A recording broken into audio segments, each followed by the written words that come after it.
Partie 1. L'objet sur la table. Le prototype reposait sur une table en acier dans le bureau d'études d'Ijmash en janvier 1974. Il n'était pas beau. Le mobilier était en polymère orange-brun, un matériau qui paraissait bon marché face à la finition noire mate du boîtier de culasse. Le chargeur présentait une courbure prononcée, le guidon était protégé par un tunnel, et le frein de bouche, un cylindre anguleux et ajouré, dépassait agressivement de l'extrémité du canon. Il semblait inachevé.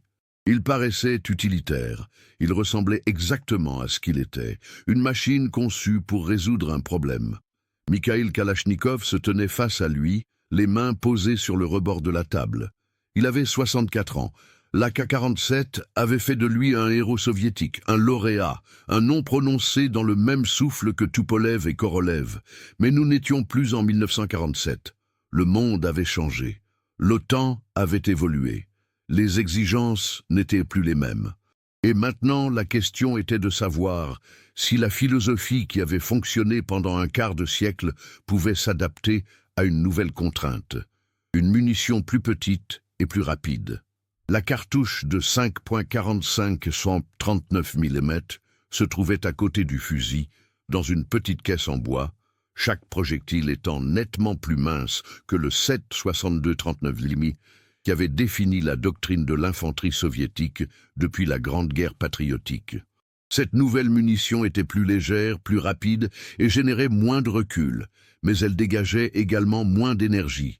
Le défi ne consistait pas seulement à adapter un nouveau calibre. L'enjeu était de maintenir la fiabilité du système Kalachnikov tout en compensant un projectile qui se comportait de manière fondamentalement différente en vol, à l'impact et sous pression. Kalachnikov ramassa le fusil. Il était plus léger que l'AKM, mais pas de manière spectaculaire. L'équilibre se portait vers l'avant. Un choix intentionnel pour gérer le relèvement du canon. Il tira le levier d'armement. Le porte-culasse glissa vers l'arrière avec le frottement métallique familier, exposant la chambre. Il le relâcha. Le ressort projeta l'ensemble vers l'avant et la culasse pivota en position de verrouillage avec un clic solide. Aucune hésitation, aucun frottement. Le piston à gaz, les tenons de verrouillage, l'extracteur, tout cela héritait de l'Ak-47, mais avait été réussiné, avec de nouvelles tolérances et des proportions adaptées pour une munition pesant moitié moins lourd et se déplaçant 2 fois plus vite. Ceci n'était pas une nouvelle arme, c'était une évolution. Et l'évolution, en ingénierie, ne consiste pas à ajouter, mais à soustraire. L'Ak-74 comportait moins de pièces que l'AKM. Le boîtier de culasse était plus simple à emboutir. Le bloc d'emprunt de gaz était plus petit. Le groupe de contrôle de tir restait inchangé. Chaque élément pouvant être supprimé sans sacrifier la fonction avait été retiré. Ce qui restait était le noyau irréductible. Un système convertissant l'énergie chimique en énergie cinétique avec une constance absolue. Cependant, un élément n'avait aucun précédent dans la lignée Kalachnikov, le frein de bouche. Ce n'était pas un ajout superficiel. C'était la réponse au problème central de la cartouche de 5.45 mm. Comment maintenir un projectile plus léger et plus rapide sur la cible lorsque l'arme cycle 15 fois en 2 secondes? Ce frein était une équation physique transformée en acier, et il déterminerait si ce fusil serait un succès ou un échec.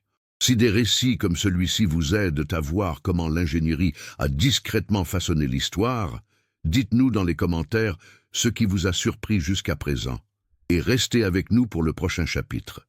Partie 2. La pression de 1972. La directive émana du comité central à l'automne 1972. L'armée soviétique étudiait la transition de l'OTAN vers la cartouche de 5.56 mm et l'adoption généralisée du fusil M16. Les rapports de renseignements provenant du Vietnam, des luttes au Moyen-Orient et des documents de doctrine circulant dans les groupes de travail du Pentagone pointaient tous vers la même conclusion. Les munitions plus petites et plus rapides incarnaient l'avenir. Le 7,62,39 mm était puissant mais lourd. Les soldats pouvaient transporter moins de munitions. Le recul était gérable en tir semi-automatique, mais éprouvant en mode automatique. La précision se dégradait rapidement au-delà de 200 mètres. La consigne était simple, développer un successeur, maintenir la fiabilité, réduire le poids, augmenter la portée efficace et y parvenir en 3 ans. Kalachnikov n'avait pas sollicité cette tâche. L'Ak-47 et son successeur, l'AKM, étaient en service dans toute l'Union soviétique, au sein du pacte de Varsovie et dans des dizaines de nations alliées. Les lignes de production étaient établies. Les manuels d'instruction étaient imprimés. La doctrine était rédigée autour des capacités de l'arme.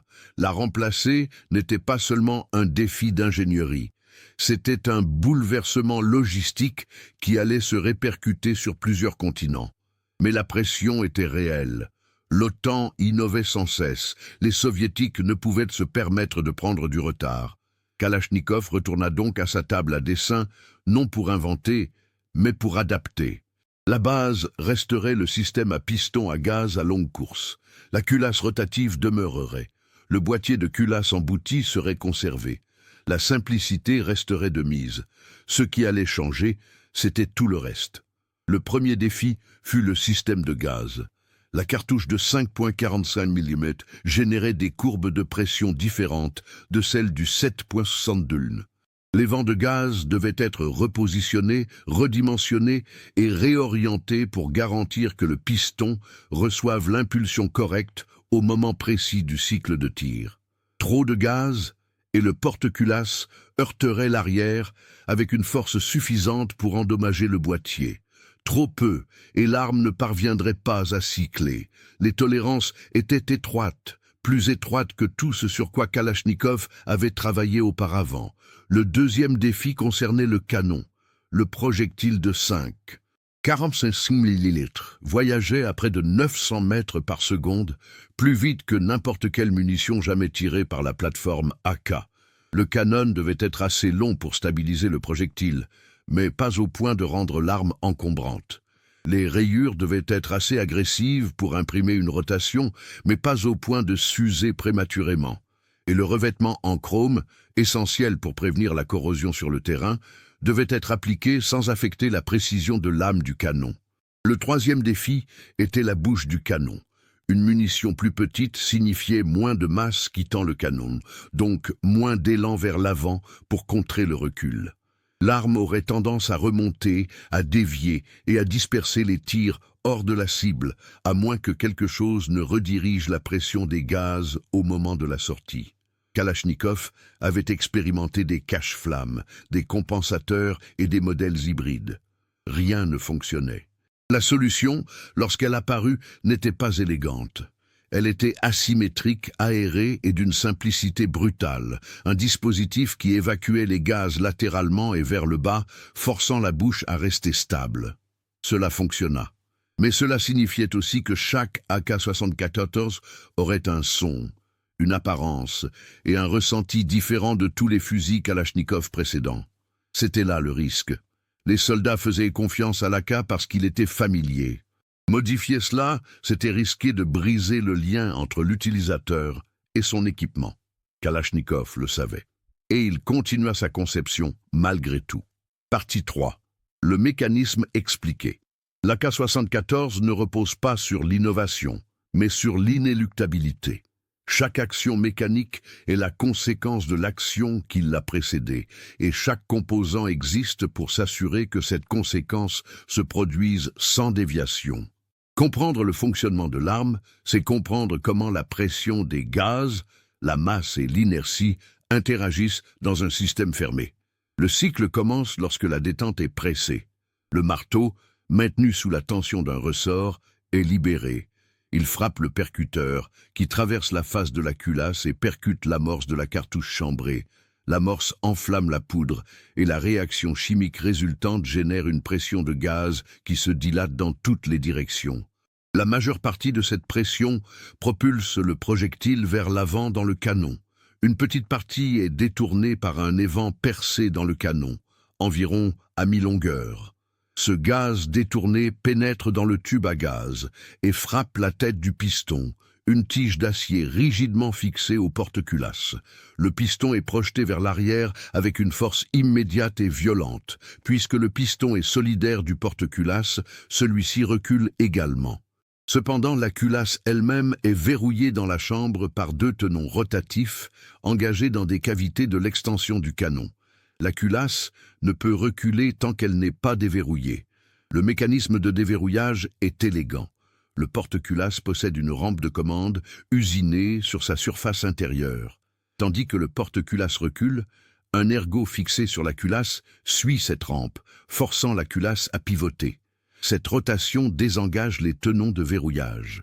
Une fois déverrouillée, la culasse est libre de reculer avec le porte-culasse. Alors que l'ensemble mobile recule, plusieurs événements se produisent simultanément. L'extracteur, un crochet monté sur ressort sur la face de la culasse, saisit le culot de la douille vide et l'extrait de la chambre. L'éjecteur, une pièce fixe sur le boîtier, frappe la base de la douille lorsqu'elle arrive au niveau de la fenêtre d'éjection, l'expulsant hors de l'arme. Le ressort de rappel, comprimé par le mouvement de recul, emmagasine de l'énergie. Le marteau est poussé vers le bas et capturé par le mécanisme de détente, réarmant ainsi l'arme. Au point de recul maximal, l'ensemble mobile s'arrête. Le ressort de rappel, désormais pleinement compressé, commence à se détendre. Il propulse le porte-culasse vers l'avant. Le porte-culasse prélève une nouvelle cartouche dans le chargeur et la pousse dans la chambre. Alors qu'il approche de sa position avant, la rampe de commande force la culasse à pivoter dans le sens opposé, réengageant les tenons de verrouillage. L'arme est maintenant prête à faire feu. Le frein de bouche complète le système. Au moment où le projectile quitte le canon, les gaz le suivent. Le frein comporte des chambres d'expansion et des évents inclinés qui redirigent ces gaz latéralement et vers l'arrière. Ce gaz redirigé génère une contre-force qui tire le canon vers le bas et le stabilise contre le couple de basculement généré par le recul. Il ne s'agit pas d'un effet passif, mais d'une compensation active intervenant en quelques millisecondes entre les tirs. Le cycle complet, de la pression sur la détente au réarmement, prend environ 0,1 seconde. L'arme peut tirer 600 coups par minute en mode automatique, bien qu'un tir soutenu à ce rythme surchaufferait le canon et dégraderait la précision. Le système de gaz est autorégulé. Il n'y a pas de réglage pour les différentes munitions ou conditions environnementales. Le système compense automatiquement en faisant varier la quantité de gaz évacuée par les vents en fonction de la pression et de la température. C'est là le mécanisme. Ce n'est pas une nouveauté, ce n'est pas compliqué, c'est simplement correct. Pensez-vous que ce choix de conception était inévitable ou un pari risqué à l'époque? Partagez votre avis dans les commentaires et transmettez cette histoire à quelqu'un qui aime comprendre comment les choses fonctionnent réellement. Partie 4. Le cycle de révision. Les premiers essais de tir eurent lieu en mars 1974 sur un terrain d'entraînement militaire près d'Ijevsk. La température était de moins 12 degrés Celsius. Le sol était de la boue gelée. Le protocole de test était standard. Tirer 500 cartouches en mode semi-automatique. Inspecter l'usure. Tirer 500 cartouches en mode automatique. Inspecter la surchauffe. Immerger l'arme dans de l'eau glacée pendant 10 minutes, l'extraire, faire feu immédiatement, répéter jusqu'à la défaillance.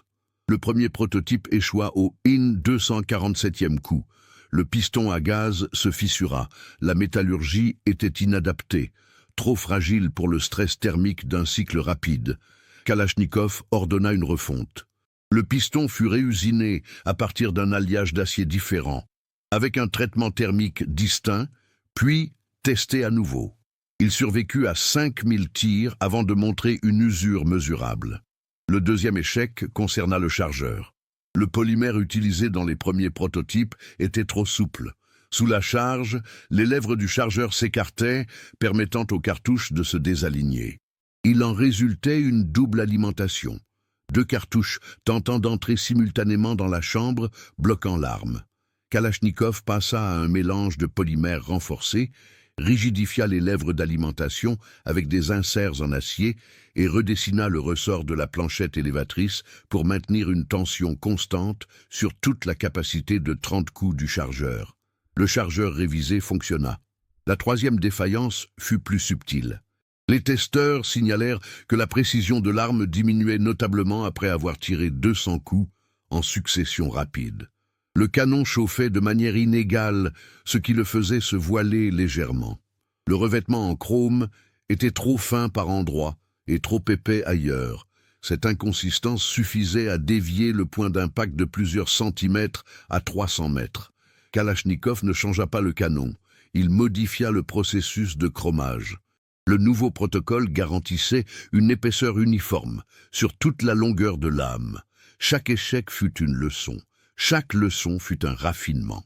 À l'été 1974, l'Ak-74 avait subi 17 révisions documentées. Le diamètre de l'évent de gaz avait été ajusté 4 fois.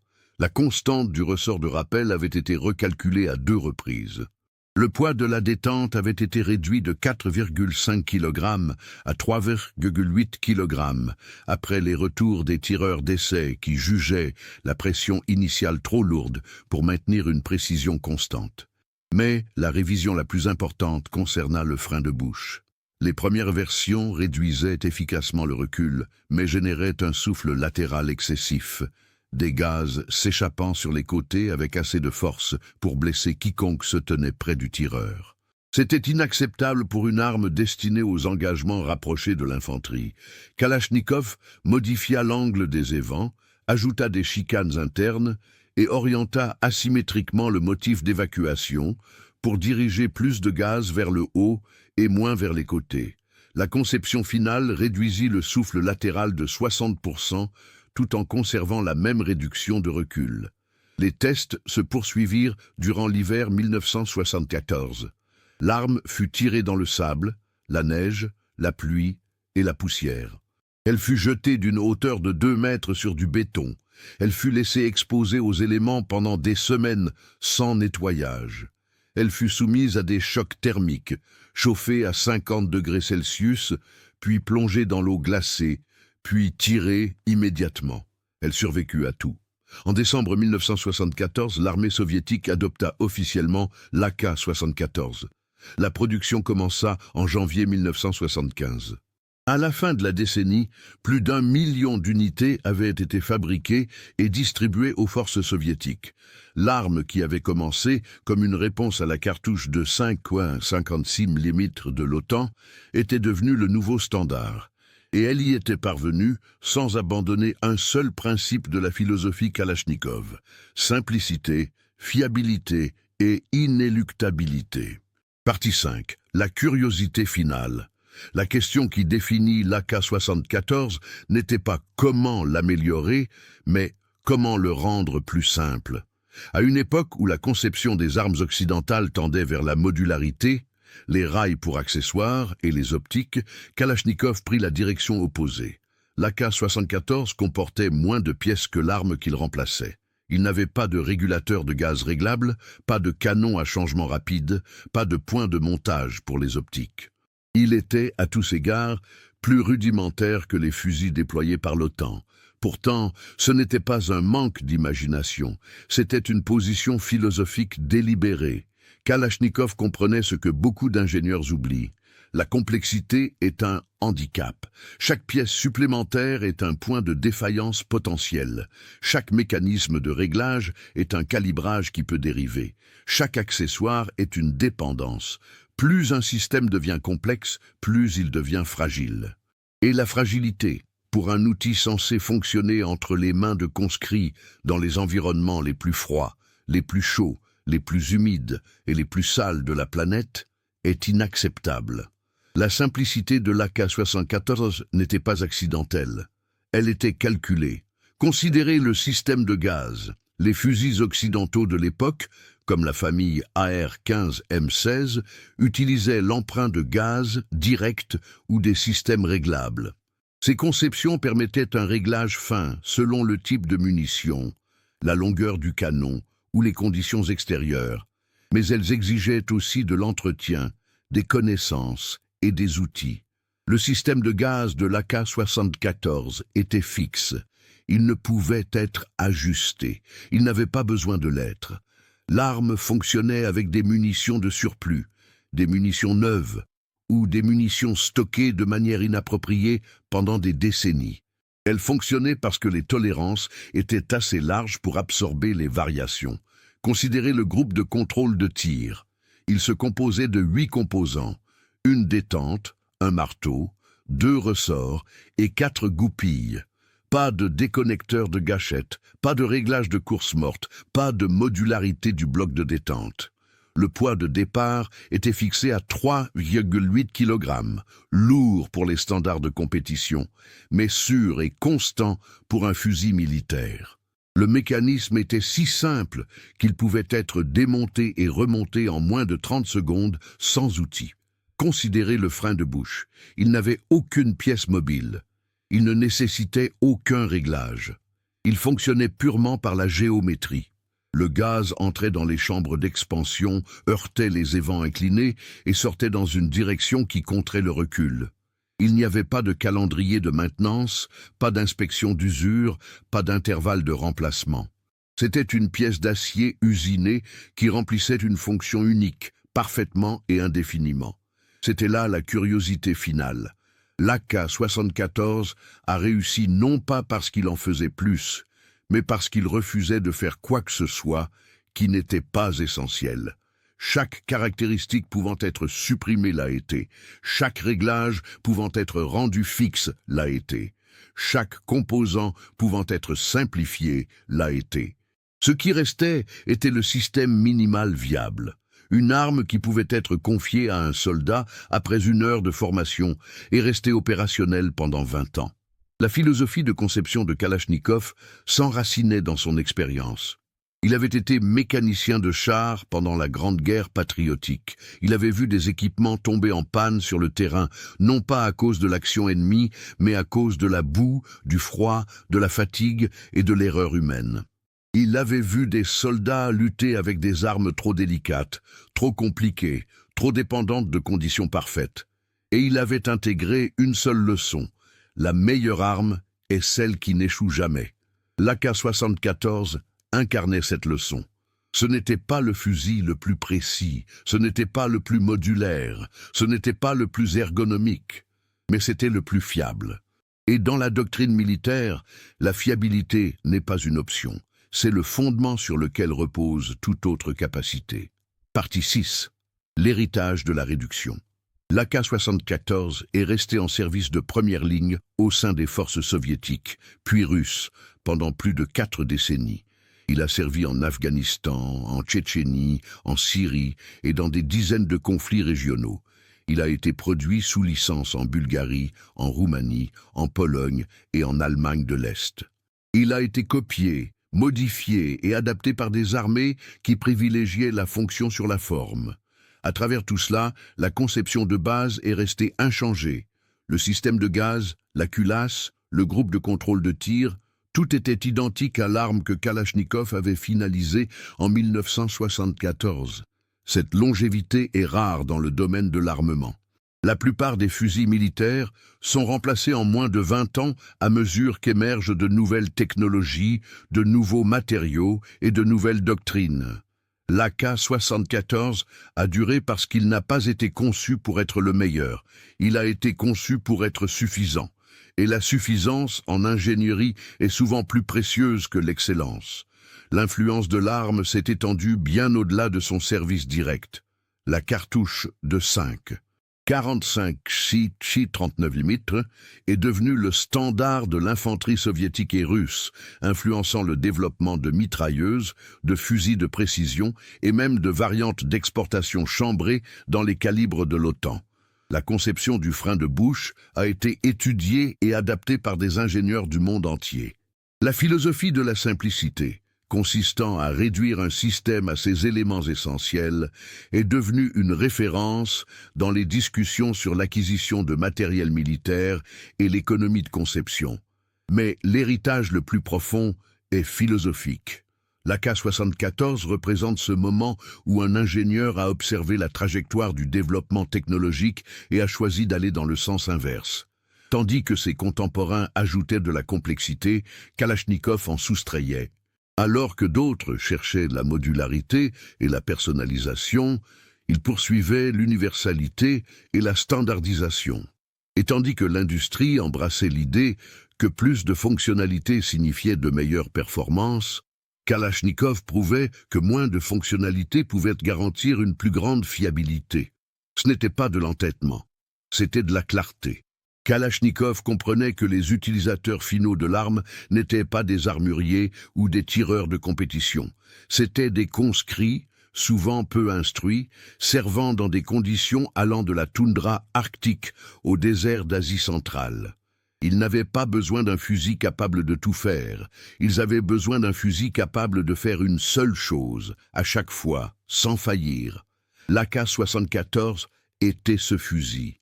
La mesure finale du succès de l'arme ne réside pas dans ses spécifications techniques. Elle n'est pas dans sa cadence de tir, sa vitesse initiale ou sa portée efficace. Elle réside dans le fait que, 50 ans après son adoption, l'Ak-74 est toujours en service. Il est toujours fabriqué, on lui fait toujours confiance. Et il continue d'enseigner aux ingénieurs une leçon trop souvent oubliée. La complexité est facile, la simplicité est difficile. Et la simplicité qui fonctionne est la forme la plus élevée de conception. Mikhail Kalachnikov s'est éteint en 2013 à l'âge de 94 ans. L'Ak-74 demeure. Il demeure non pas parce qu'il était parfait, mais parce qu'il était complet.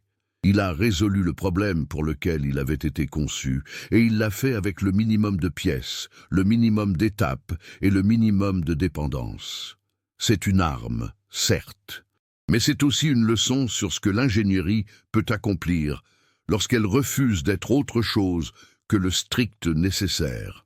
Si vous appréciez les récits calmes et authentiques sur la façon dont l'ingénierie a façonné le monde, abonnez-vous à la chaîne, laissez un j'aime et dites-nous depuis quel pays vous nous regardez.